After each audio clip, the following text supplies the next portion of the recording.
গত ১৫ বছরে সব নিয়োগ তদবির নির্ভর হয়ে পড়েছে। স্বৈরাচার সরকার সব প্রক্রিয়া নষ্ট করে দিয়েছে বলে মন্তব্য করেছেন স্থানীয় সরকার মন্ত্রী মির্জা ফখরুল ইসলাম আলমগীর।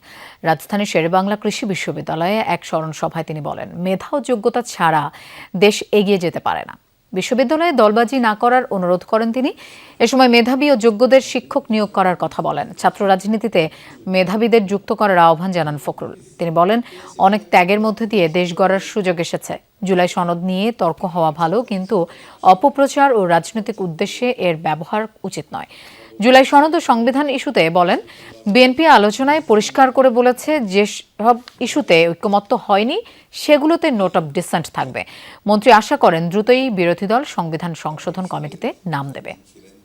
জুলাই সনদ, আপনার সংবিধান, এগুলো নিয়ে বাহাজ হচ্ছে, তর্ক বিতর্ক হচ্ছে। হওয়া ভালো, অবশ্যই হওয়া ভালো, কিন্তু